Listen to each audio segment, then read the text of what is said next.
Hello, it's Jang here with a look at the Bloks Call of Duty anti-aircraft vehicle. This is a model of the ZPU-4 Soviet anti-aircraft vehicle. It's basically a trailer, it's not self-propelled, but this showed up in so many different Call of Duty games so far. From what I've seen, it goes all the way back to Call of Duty 4 and has been in the majority of them since then. It's a real thing, it actually exists in real life. It's been deployed many countries around the world, and this is a decent representation of it for a toy, you know, for a brick-based thing. I think it looks pretty good. It's got the outriggers, which are retractable on the sides, that actually exists on the real thing. You can't actually pull them up, and also there should be an outrigger, I believe, one at the front and one at the back.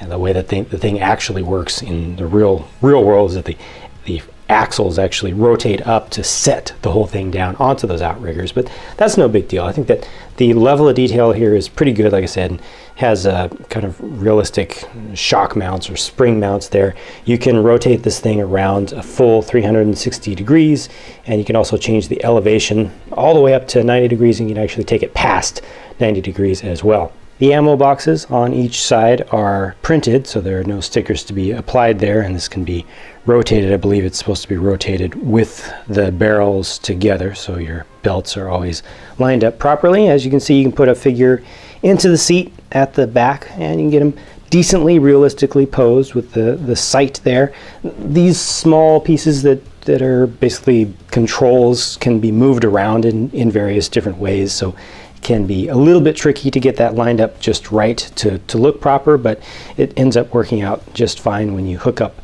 one hand to the elevation control over on the right. And really that one hand holding onto the wheel there is what holds the figure in place and makes them steady. It works, but it's just a little bit of an odd choice, but yeah, like I said, it works. The two figures included are unnamed, so not licensed characters. They just refer to them as generic desert soldiers, one sidearm, one LMG with a high-capacity magazine. They also include a smaller magazine, a more traditional clip-in one, but this is the standard build right here. And they have some accessories that are attached to them as well. I like these color schemes. I think they work out really nicely, and for a desert related scheme, you know, to have so much variance in there, to not just be going with just the lighter tan or a beige color all over, just makes these more valuable to me. You know, it's also nice to have two completely different types of heads, so I appreciate that variance. It's good for maintaining variation across your own collection and also for doing custom builds.